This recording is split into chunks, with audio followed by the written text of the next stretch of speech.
fay déficitu exploitation bi de 18 milliards parce que service public la mbokk yi Dakar Dem Dikk ci situation boobu noonu lañ ko fekk dette bi mu am ci ay affaire fisc ak yooyu rek pour te dire que dafa bokk ci daanaka ñu daawul fay fisc 95 milliards chiffres yi may wax yépp yu ñu consigné la teg may invité presse bi ak journaliste ak sénégalais yi lii mooy débat bi nañu wax li nga xam ne moo yàqu ci réew mi te ñu wax ñun fan la ñuy jëlee alal di ñu koy defaree ñu nekk ci waxtaan yooyu moo gën diversion yi ñeen ñi def nga xam ne ay jouekatu série lañu. kon jël nañ ci nag ay mesures yu bëri nekk di wàññi waaye ñëpp xam nañ ne doyul nga dem fu mel ni AIBD xam ngeen la mooy budget 22 milliards waaye la mooy recette am 7 milliards donc 15 milliards yi fu mu koy jëlee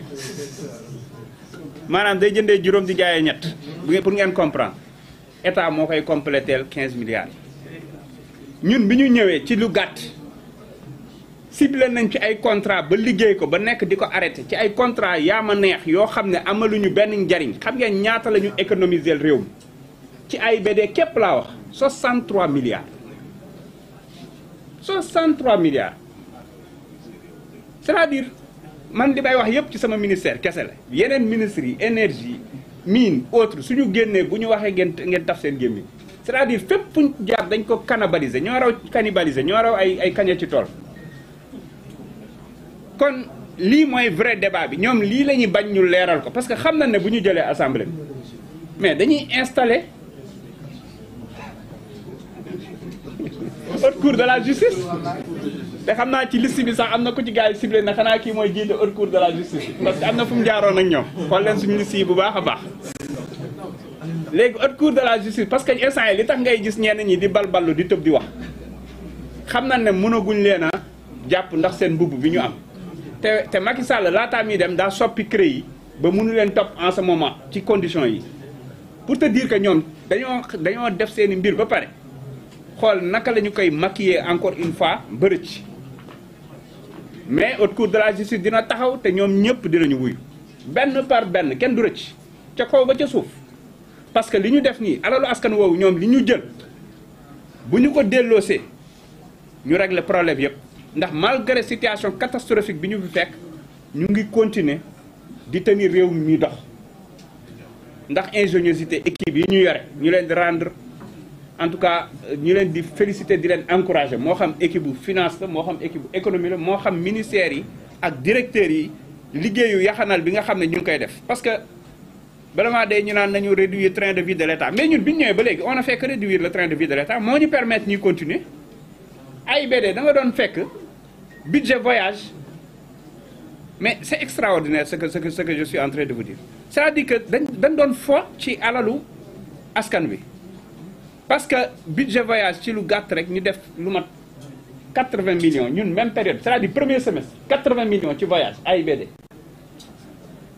maanaam 1er janvier ba 31 mars ñun avril ba août comparé à ñoom économiser nañ ñun 55 millions astafurlah kon pour vous dire que ci dynamique bi ñu nekk noonu lañ ko defee ci téléphone bi ils étaient à 19 millions par mois ñu réduire ci 10 millions déjà te ça va continuer encore une fois c'est ça les vrais débats ñoom loolu la ñuy bañ moo tax yii ñuy déposer ay recours yeeg yooyu yëpp diversion la te ma wax leen am na si ñoom ñoo xam ne gëm naa ne bëggu ñoo dem élection de ñun duñu xalaatuñoo def recours parce que dañoo bëgg ñoom ñëpp ñu boole leen mbër muy nu mu ko doon waxee ah seen ba nee na way juróom da leen daan boole bañ mat fukk mu làpp leen dañ leen bëgg a boole ñoom ba ñu dajaloo ñii moom Dakar ak ñi doon wax ñooy chef de l'opposition ak ñëpp ñi nga xam ne ñoom ñoo wax ñooy borom Fuuta tey ñu ñëw dàqatu ci liste nationale yi ñëpp la ñu boole duma dañuy bëre par force ñi doon forcer seen bopp waajal seen i saak pour dugg kaso sax dañ ne leen da ngeen di bëre ba pare non day mënul ñàkk parce que mbir mi dina neex de léegi nag ñoom seen problème mooy fan la ñuy campagner ak ban xaalis la ñuy campagner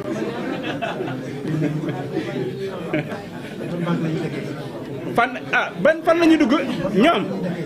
ñoom lu ñu am ci sécurité lañ ko nar a def fan la ñuy dugg di campagne di ñëw di tànqal nit ñi ak naan la ñuy joxe xaalis xalaatuñu ko surveiller leen bu baax de parce que bëgguñ dem élection yi ñuy def nii yëpp loolu la kii wax na ko mais feuille A4 bi ñu ne la nañ ko def A6 nga xam ne bii dañ koy xaaj 4 def ci photo bi def ci logo yeeg yooyu xanaa voté du voté rek waroon nañ ko sax mën a def bulletin unique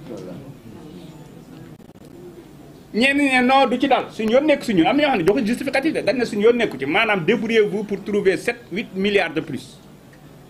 ñeneen ñi ne non dañ ciy def photo te ñun suñu tête de liste yi xamuñu leen waaye ñoom ñan la Macky Sall xamuñu mais problème bi mooy bëgguñu fu ñu dem gis photo Sonko mu leer nañu macha allah mu sell bi su ko defee xam na ne askan yi buñ koy jël duñ ci ànd ak sago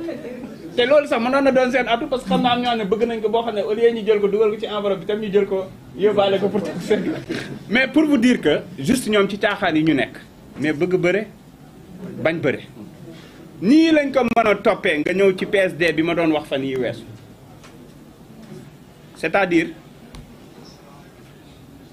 ñii ñooy askan woo xam ne dañoo ñëw ne dañuy leb ci turu Sénégal 467 milliards pour tabax ay tali waaye waxuma intérêt yi de mais ñoom nee nañu ñiy gérer leb bor boobu noonu maanaam ñi ko doon gérer seen ay commission ak seen ay frais de gestion 123 milliards lay doon waaw léegi ñun dañoo leb 467 milliards pour fay pratiquement plus de presque 600 milliards 590 et quelques xam nañ niñ ko defee de te pour leen wan ne ay tappale la frais de gestion yi dañoo ubbi beneen compte bu bees loger ko fa waaye ñuy bëgg nañu réew mi 123 milliards lan nga ci mën a def c'est-à-dire que frais de gestion yi rek c'est 24%. Alors qu'en temps normal, c'est entre 3 et 4%, multiplié par 5. moo tax ñuy tëb di wax ni ñoom ñëpp di xam nañ ni def de te d'ailleurs am na ñoo xam ne ñi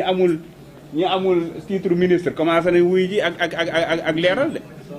bu ngeen ko yëgee bu ngeen ko yëgul am na ñoo xam ne nag daw nañ génn waaye dinañ dikkaat bu soobee yàlla pour vous dire que rek buñ ko doon topp benn par benn nga ñëw di jënd matériel handling maanaam bu ngeen demee aéroport yéen ñi fay voyager chariot yi ñu utiliser xeet yooyu ñi évaluer ne 8 milliards lan soxla yow ministre bi nga ne non non je vais acheter valeur 23 milliards déglu leen baax li may wax te 8 milliards lan soxla ci matériel waaye jënd matériel pousse nga ne da nga koy def secret défense ñi dem ba fexe ba li jënd seen cachet secret défense ne ko ci teel joxe ay marché fictif avance gars yi plus de presque li mu mat 2 ans ku ci ko waroon na livrer entre 3 et 6 mois am na si ñaar ñoo xam ne pën a livré guñu ko te jox nañ leen lu mat 7 milliards marché fictif la ma tudd ko ci rajo bi xëy 2 jours après ñu ne ma waa ji dawoon am na ko mu woo naa ko bàyyi sama wax sama ministre mu bàyyi ma man jàpp ma ko de li mu def laa jàpp c'est différent awma benn problème ak moom li jëntiwuma ko mais suñu xaalis la ñuy topp enquête baa ngi en cours te dina leer nañ kon lu leen wax ci tooxi doona yi ñu def un peu partout mën naa ne leen ne liñ leen waxul moo ëpp fuuf parce que nag dañu jël suñu temps di ko defar benn par benn kon ci li ma bëgg a wax mooy askanu Sénégal am na opportunité cette fois-ci comme ni ma ko waxee woon fan yee keroog ci jouru set setal bi système bi moom tër nañ ko ba rey ko ba noppi suul rek a des gas ba mu xóot suul système bi laa wax de balaa ñuy génn naan maa wax ne damay rey nit ñi gas suul comme dañoo am léegi benn ay quelques journalistes yoo xam ne moom ils sont tellement mécontents que da ngay fàtte ne sax ay journalistes lañ bu ñuy wax damay ragal ne seen kër yi day lâché mais dama ne système bi rendi nañu ko ba pare